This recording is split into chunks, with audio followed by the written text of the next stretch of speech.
Hello everyone, ये हमारा second class है स्टार्स एंड सोलर सिस्टम का। आज डिस्कस करेंगे हम लोग स्टार्स के बारे में और कॉन्स्टलेशंस के बारे में। सबसे पहले बच्चों हम लोग स्टार्स का डेफिनेशन देखते हैं। तो यहाँ मैंने लिखा हुआ है स्टार का definition, a luminous ball of gas. Luminous मतलब कि इसके पास खुद की लाइट होती है स्टार्स के पास, जैसे कि हमारा सन भी जो है वो स्टार है और हम जानते हैं कि सन खुद लाइट का एक सोर्स है। तो luminous ball of gas, sun is made up of gas. जैसे कि बाकी स्टार्स भी, हमारा सन भी एक स्टार है, तो जैसे बाकी star they all are made up of gas, sun भी हमारा गैस से बना हुआ है। Mostly hydrogen and helium. जो भी गैसेज हैं हाइड्रोजन और हीलियम होते हैं, उनमें आगे चल के हम एक रिएक्शन पढ़ेंगे, न्यूक्लियर रिएक्शन, जिसमें क्या होता है कि दो हाइड्रोजन न्यूक्लियस। अभी आप लोगों को नहीं समझ में आएगा तो इग्नोर करते हैं। बस आप इतना जानो कि इनके अंदर कुछ केमिकल न्यूक्लियर रिएक्शन होता है, जिससे काफी एक vast amount of energy produce होता है ना, और बेसिकली वही सोर्स है लाइट का। तो यहां से held together by its own gravity. तो luminous ball of gas mostly hydrogen and helium held together by its own gravity. बहुत सारे गैसेज होते हैं, ठीक है, तो अपना उनका एक खुद का जो ग्रेविटी है, ग्रेविटी जैसे अर्थ है, अर्थ से हम सारे अटैच्ड हैं ओनली बिकॉज ऑफ ग्रेविटी। तो वैसे गैसेस का भी अपना ग्रेविटी होता है और वो एक दूसरे पे ग्रेविटी लगा के खुद को सबको अट्रैक्ट करके रखते हैं। जो पूरा पार्ट है, जो गैस है, उस सबको अट्रैक्ट करके रखते हैं। ऑलराइट, चलिए तो जब हम स्टार्स के बारे में बात करें तो हम, जैसे कि मैंने आपको बताया कि सन भी एक स्टार है और काफी दूर है हमसे। सन हमसे काफी दूर है, मीन्स अगर मैं आपको अप्रोक्सीमेट एक डिस्टेंस बताऊं तो that will be 1.5 into 10 to the power 8 kilometre, है ना। मीटर में चेंज करना चाहते हैं तो 1.5 into 10 to the power 11 metre. Alright, तो ये जो हमारा डिस्टेंस है, ये हमारा सन और अर्थ के बीच का है। इसको हम लोग फिजिक्स में 1 एस्ट्रोनॉमिकल यूनिट भी कहते हैं। 1 AU astronomical unit. The distance between sun and earth is known as astronomical unit, ठीक है, जिसकी वैल्यू होती है 1.5 इंटू 10 द पावर 8 किलोमीटर। एक हमारा और मेथड है, जो भी हम डिस्टेंस मेजर करते हैं लार्ज डिस्टेंस से, जैसे किलोमीटर में काफी बड़ा हो गया, लार्ज डिस्टेंस से जो भी हम मेजर करते हैं उसको हम लाइट ईयर में मेजर करते हैं। लाइट ईयर जैसे आपको लाइट ईयर समझाने के पहले मैं आपको एक स्टार के बारे में बताता हूँ। जैसे सन, तो चलो सन से हमारा जो डिस्टेंस है अर्थ का, that is 1.5 into 10 to the power 8 kilometre, 1 astronomical unit. अगर इसको आप लाइट ईयर में चेंज करें तो बेसिकली लाइट ईयर होता क्या है, मैं आपको पहले वो समझा देता हूं। तो light year is the distance travelled by light in 1 year. Distance travelled by light in 1 year is known as light year. Alright, अभी अगर मैं आपसे बात करूं सन से अगर कितना लाइट ईयर डिस्टेंस है, सन से कितना लाइट ईयर डिस्टेंस है अर्थ का, तो बच्चों हमारा लाइट ईयर में अगर करेंगे हम लोग कन्वर्ट इसको, तो बहुत कम वैल्यू आएगा। तो हम इसको मिनट में करते हैं, सन जो है, सन से जो लाइट रे आती है अर्थ पे, टाइम लगता है उसमें 8 मिनट। जैसे लेट्स से 10 o'clock पे सन से कोई लाइट रे निकली, उसको अर्थ तक आने में, वो अर्थ तक पहुंचेगा 8 AM पे। 10 AM पे वहां से सनलाइट लेट्स से इमर्ज हुआ, वो लाइट रे अर्थ से पहुंचेगा 8 AM पे, ठीक है ना। तो 10 AM पे इमर्ज हुआ, पहुंचा 8 AM पे। 8 मिनट का डिले है, क्योंकि लाइट को सन से अर्थ तक आने में 8 मिनट्स लगता है, ठीक है। ओके, अभी हम बात करेंगे दूसरे स्टार का, जो कि हमारा नियरेस्ट, सन के बाद जो सेकंड नियरेस्ट स्टार है अर्थ से, दैट इज अल्फा सेंटोरी, और उसका जो डिस्टेंस है वो होता है अर्थ से 4.0 into 10 to the power 13 kilometre. ये काफी दूर है, मतलब जितना ये दूर है जितना ये दूर है उसका 10⁵ टाइम्स ज्यादा हमारा है अल्फा सेंटोरी, काफी ज्यादा दूर है अर्थ से, राइट। तो अब हम वैसे बात करें कि सन भी हमारा एक स्टार है और बाकी स्टार्स जो हैं उसको सन हमें काफी रिलेटिवली बड़ा दिखता है, सन हमें काफी बड़ा दिखता है। बट अगर हम कंपेयर करें स्टार्स का साइज सन से तो वो काफी छोटे दिखते हैं हमें।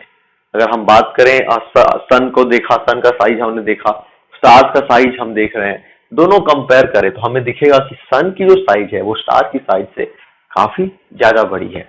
उसके पीछे का रीजन क्या है? तो बच्चों उसके पीछे का रीजन समझाने के लिए आप एक एक्टिविटी कर सकते हैं कि आप जो है आप अपने स्कूल के प्लेग्राउंड में खड़े हो जाइए और 2 बास्केटबॉल लीजिए, ऑलराइट, और एक अपने फ्रेंड, एक और 2 आपको, you need 2 of your friends, दोनों को बास्केटबॉल पकड़ा दीजिए, ठीक है।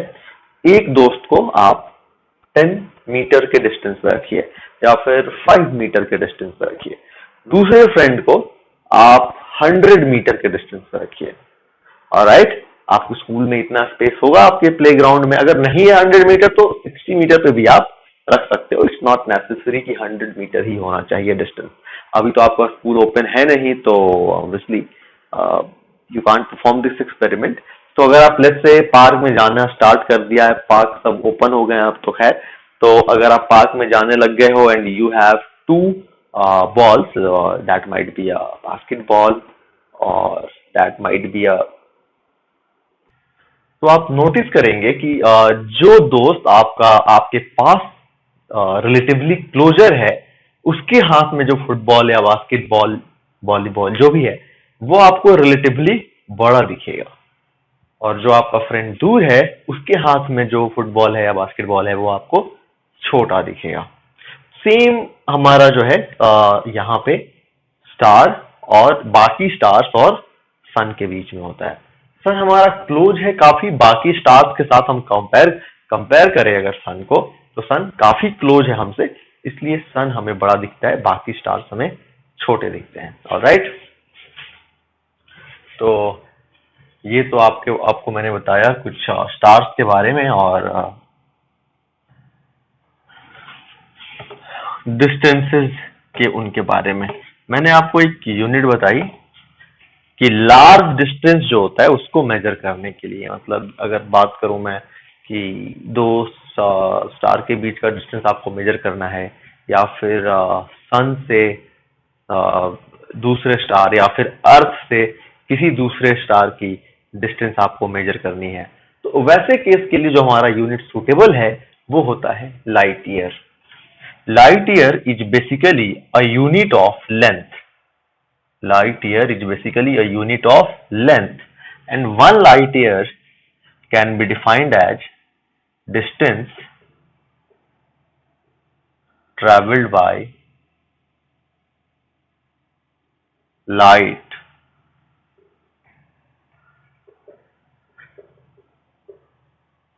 in 1 year. Distance traveled by light in 1 year is called light year, alright।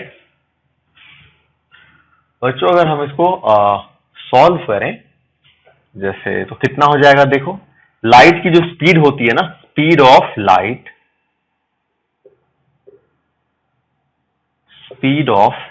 Light जो होती है बच्चों वो होती है 3 × 10⁸ मीटर पर सेकेंड। किलोमीटर में लिखना है तो 3 × 10⁵ किलोमीटर पर सेकेंड।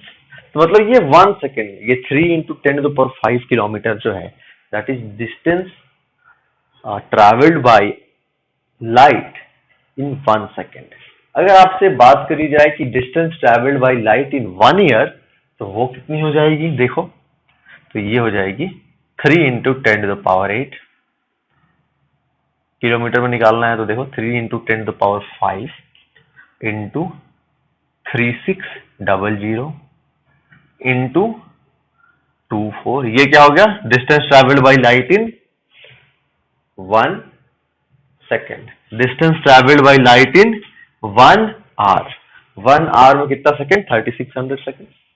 और distance travelled by light in 1 day into 365।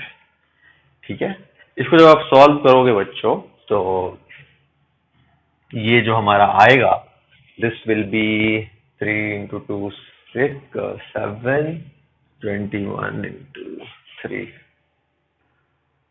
Okay, तो this will be approximately 9.4 into 10 to the power 15। Okay, 5 4 9 and 2 7 and 3, yeah, this might be 9 into 10 to the power 15 meter, or 9.4 into 10 to the power 12 kilometer. All right, this will be the approximate value. If you want to write it down in kilometer, then this will be the answer. In meter, you can write it like this. But so this is approximate value. You can use calculator to find out the exact value.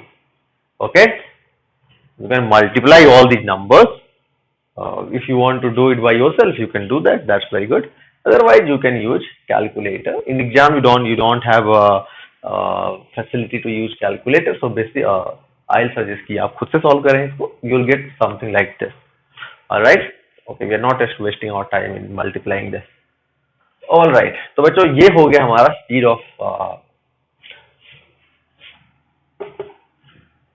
speed of light multiplied by seconds, hours and days, and then what we get, this. All right, now बच्चों अगर ये हमने देख लिया यहाँ पे कि क्या होता है स्पीड ऑफ लाइट ईयर क्या होता है। ऑलराइट, अभी जैसा कि मैंने आपको अभी थोड़ी देर पहले बताया था कि 8 मिनट्स लगता है सन रेज को सन से अर्थ तक आने में। ओके, हालांकि आप चाहो तो उसको लाइट ईयर में कन्वर्ट कर सकते हो, बट है ना, हम उसको सिंपल 8 मिनट्स ऐसा लिख सकते हैं कि distance travelled by light, distance between earth and sun is equal to the distance travelled by light in 8 minutes. वैसे ही अगर हमने अभी जस्ट डिस्कस किया था अल्फा, जो हमारा सेकंड नियरेस्ट स्टार है अर्थ से, है ना, अल्फा सेंटरी, तो उसकी अगर डिस्टेंस की बात करूं मैं आपसे, तो वो हमारा जो है लाइट ईयर में आप उसको रिप्रेजेंट कर सकते हैं, और वो अर्थ से 4.3 लाइट ईयर दूर है। 4.3 लाइट ईयर दूर है। ठीक है, और हमने उसका किलोमीटर में डिस्टेंस देख ही लिया था, तो किलोमीटर में जो है उसकी डिस्टेंस क्या थी। ठीक है, वेरी वेल। तो बच्चों ये हमने डिस्कस कर लिया लाइट ईयर, अल्फा सेंटरी, सन के बारे में। अब हम एक बहुत इंपॉर्टेंट स्टार के बारे में पढ़ने जा रहे हैं। उस स्टार का नाम है पोल स्टार।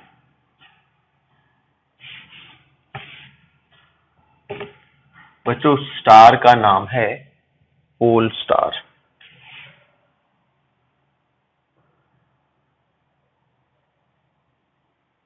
अभी जो पोल स्टार होता है ये क्या होता है, इसके बारे में देखते हैं।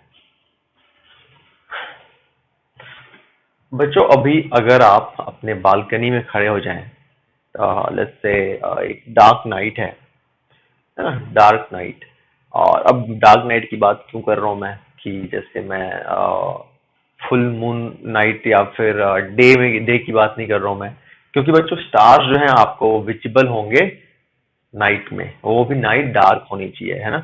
मून की लाइट एनफ लाइट होगी अगर, तो स्टार्स जो हैं वो क्लियरली विजिबल नहीं होंगे। ठीक है ना। एंड मैंने आपको जैसे क्लास में बताया था कि you need to be stay out of you need to be out of cities or towns. You need to be in a village or some hilly area where there is no much light. Plus आपको रात में देखना है, और वो भी तब जब फुल मून ना हो या फिर मून की एनफ लाइट ना हो, then only we can visualise stars. ठीक है ना।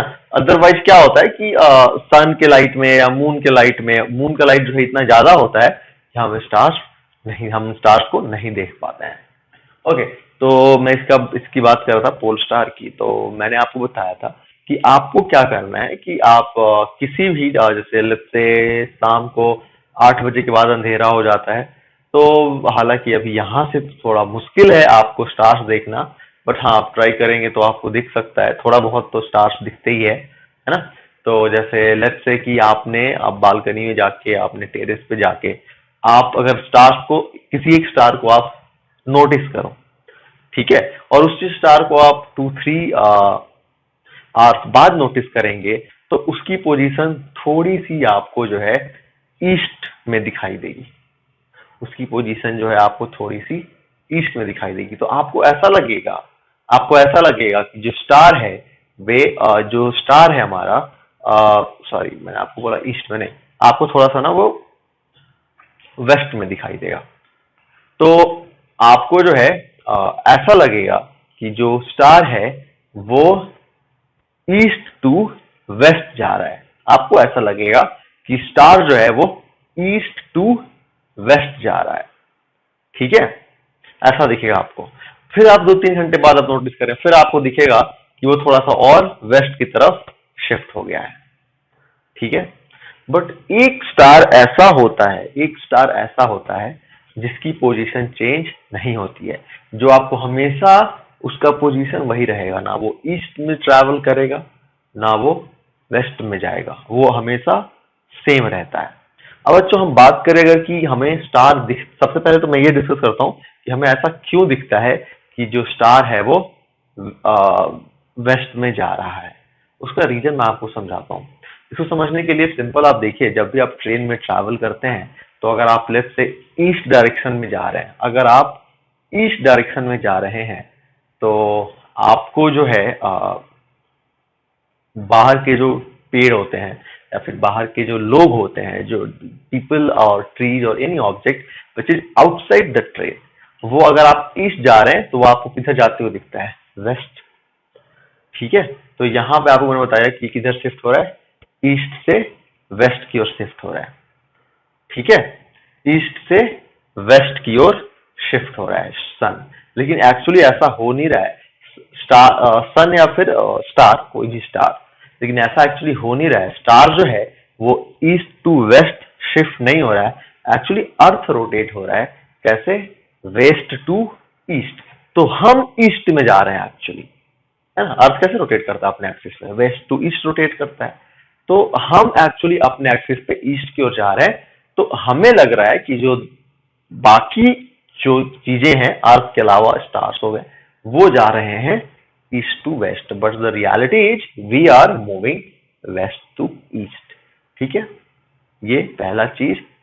अब इसको आप अपने एक्सपेरिमेंट भी कर सकते हैं कि लेट्स से कि आप कोई भी अपने रूम में, जैसे आप अपने फ्रेंड्स को रख के और फिर आप रोटेट कर सकते हैं। ठीक है, तो आपको रियलाइज होगा कि आपका फ्रेंड जो है आपके रोटेशन के डायरेक्शन के ऑपोजिट डायरेक्शन में मूव कर रहा है। ठीक है, आप एनसीईआरटी जरूर पढ़िए, एनसीईआरटी में काफी डिटेल में एक्टिविटी दिया हुआ है, आप इसको ट्राई कर सकते हैं। बाकी आई थिंक आपको ट्रेन वाले एग्जांपल से समझ में आ गया होगा।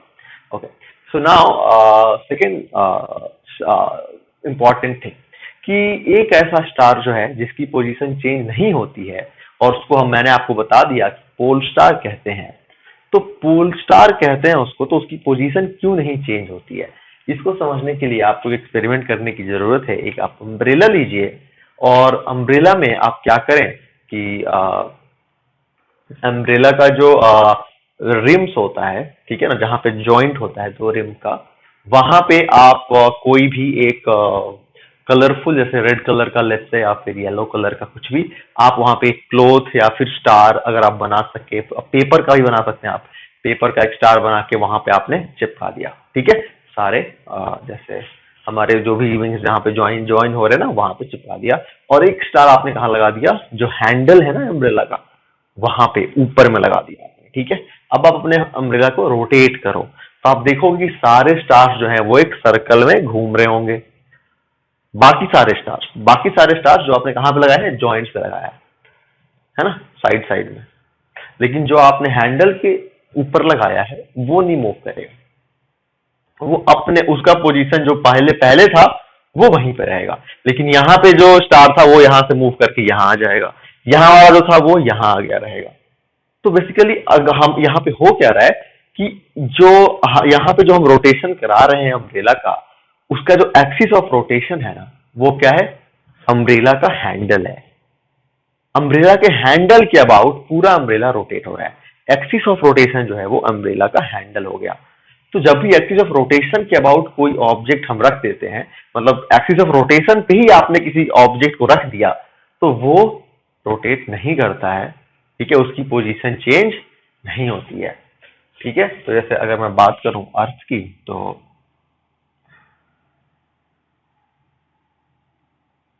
लेट्स से ये हमारा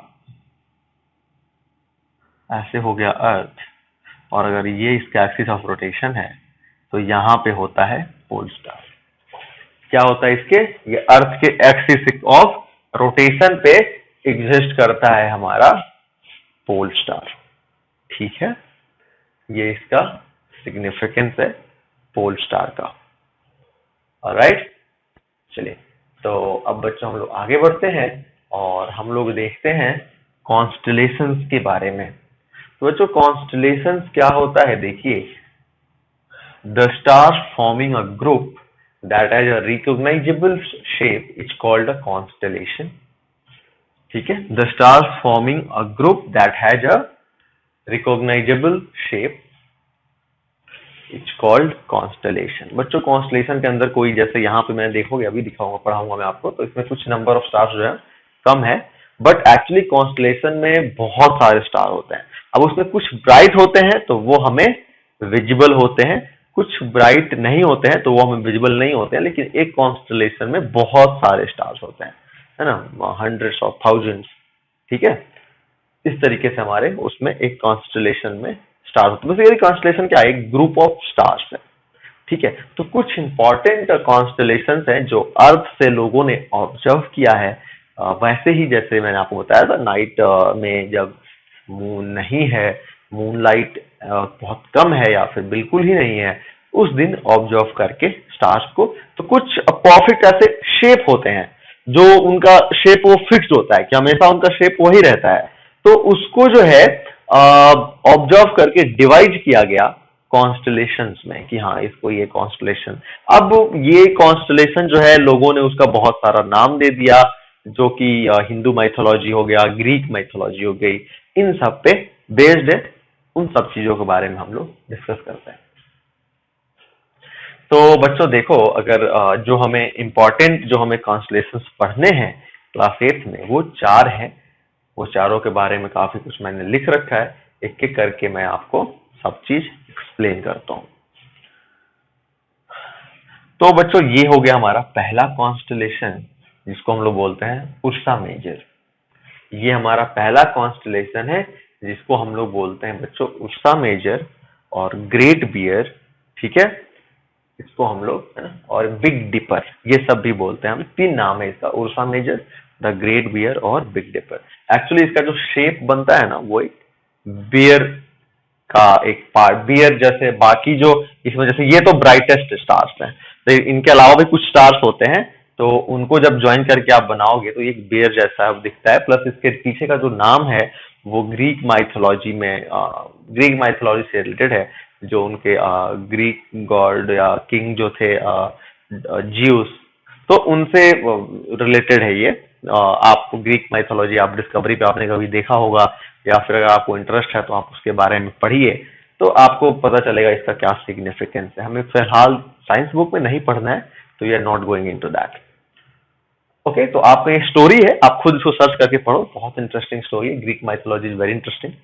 तो काफी मूवीज भी बनती हैं ग्रीक माइथोलॉजी पे। तो बच्चों ये जो है हमारा उर्सा मेजर, हो गया। उर्सा एक माइनर भी होता है, बट हमें उर्सा मेजर ही पढ़ना है बस। तो उर्सा मेजर जो है उसमें अगर हिंदू माइथोलॉजी की बात करूं मैं बच्चों, तो हिंदू माइथोलॉजी के अकॉर्डिंग ये जो 7 टोटल कितने 1 2 3 एंड 4 7, तो टोटल 7 स्टार्स हैं। ये basically they are religious sages और ऋषिज, है ना।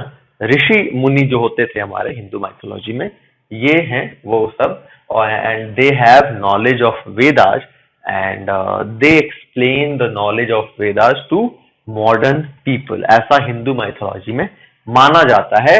और ये जो टोटल 7 स्टार्स है उनकी जो नोमेनक्लेचर है, जो इनकी नेमिंग है, वो उन ऋषि लोगों के नाम पे किया गया है। हिंदू माइथोलॉजी की बात कर रहा हूं मैं।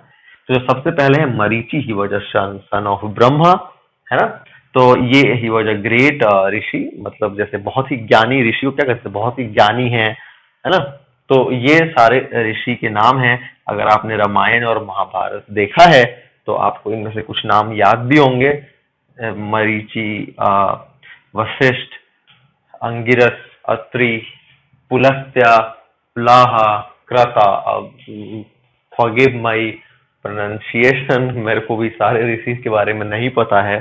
आई थिंक अगर आपके घर में कोई एल्डर होंगे तो they will explain you much better. अभी मेरा एक सॉफ्ट बॉक्स शिफ्ट हो गया तो आई वॉज सरप्राइज्ड।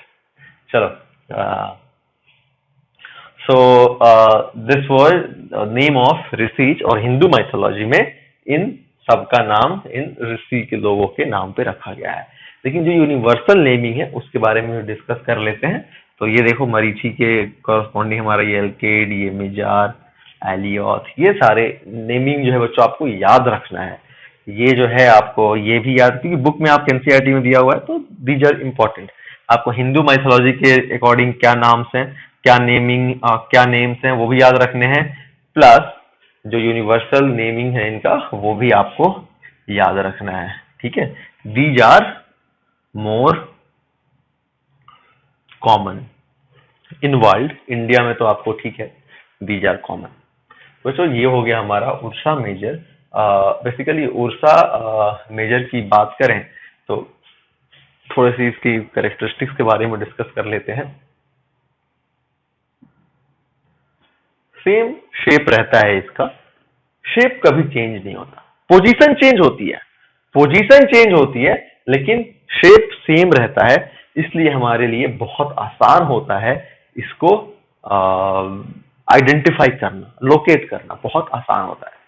और ये हमारा एक क्वेश्चन मार्क की तरह दिखता है, एक लेडल की तरह दिखता है हमारा, एक बेसिकली क्वेश्चन मार्क की तरह। ठीक है, इसका जो शेप आपको दिख सकता है यहाँ पे। और ये हमारा, जैसा कि मैंने आपको बताया था कि ये हमारा कैसे मूव करता है, ईस्ट टू वेस्ट। एक्चुअली सारे stars east to west move करते हैं, मैंने आपको एक्सप्लेन किया था। बट द रियलिटी इज, ऐसा हमें फील होता है कि this Ursa Major is moving from east to west, but you know the reality, हम लोग वेस्ट टू ईस्ट जा रहे हैं, ये लोग ये ईस्ट टू वेस्ट नहीं जा रहे हैं, अपन वेस्ट टू ईस्ट जा रहे हैं। तो हमें ऐसा क्लियर होता है कि ये ईस्ट टू वेस्ट मूव कर रहा है। यू कैन फील दिस, है ना।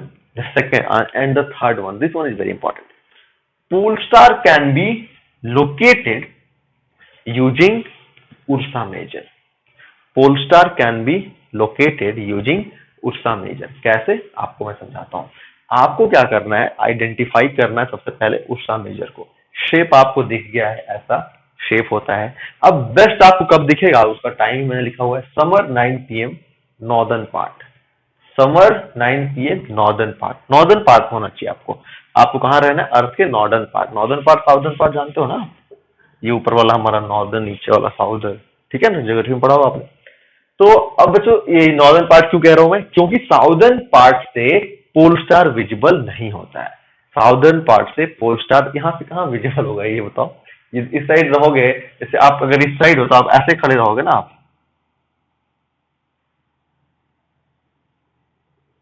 तो यहां से आपको विजिबल होगा क्या, साउदर्न पार्ट से ऑब्वियसली नहीं विजिबल होगा पोल स्टार। तो इसीलिए हमें नॉर्दर्न पार्ट में रहना है।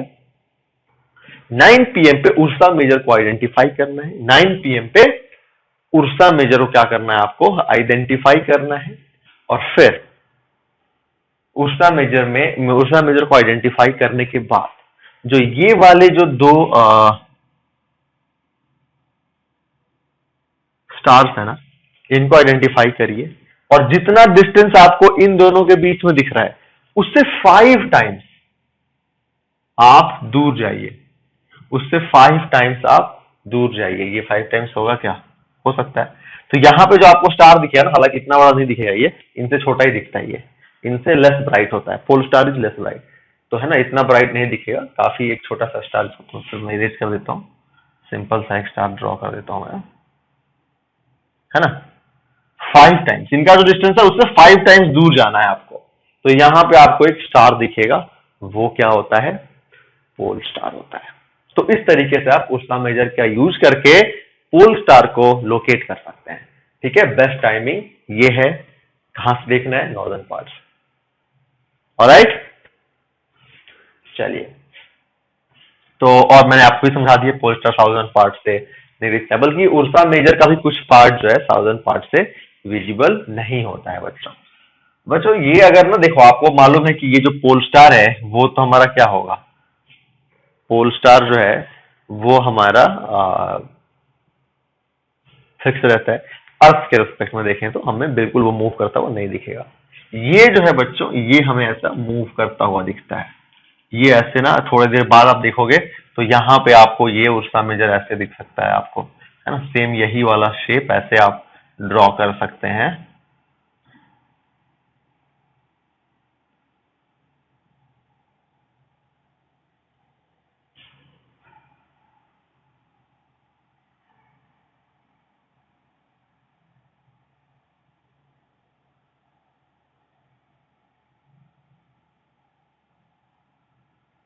ऐसे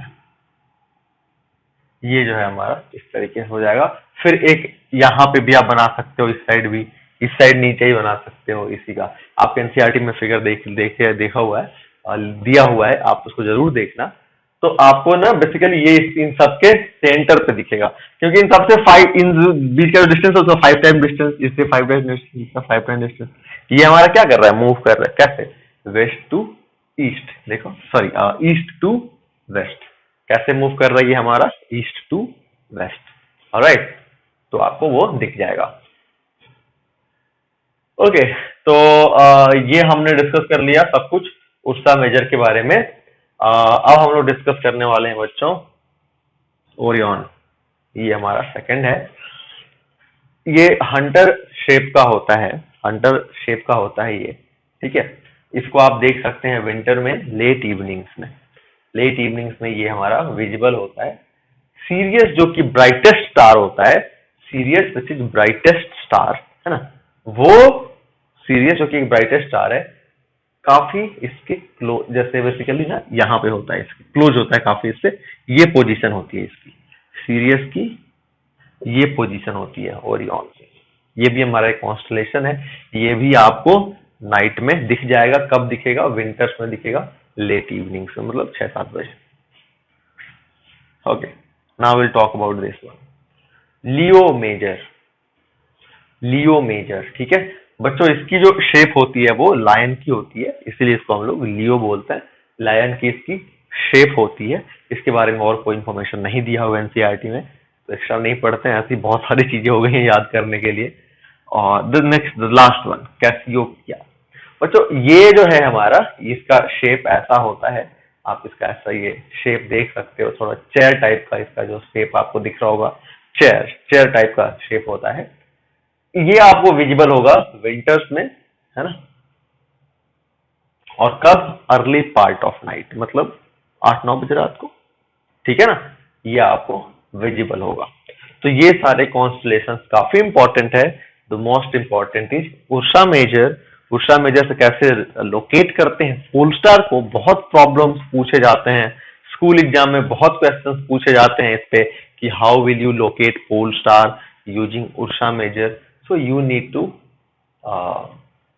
memorize the method to locate pole star using Ursa measure। बाकी इनके बारे में आपको 2-2, 3-3 लाइन आएगा, तो इनका शेप याद रखना है आपको, कब विजिबल होते हैं वो याद रखना है, इतना ही पूछा जाएगा आपसे, और कुछ एक्स्ट्रा नहीं पूछा जाएगा।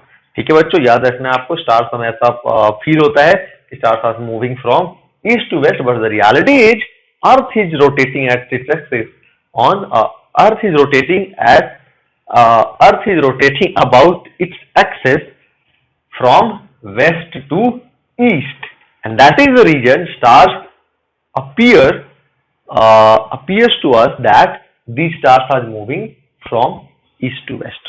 All right, okay. So students, आज की क्लास में बस इतना ही डिस्कस करते हैं हम लोग. अगली क्लास में डिस्कस करेंगे सोलर सिस्टम. ऑलराइट, मिलते हैं अगली क्लास में.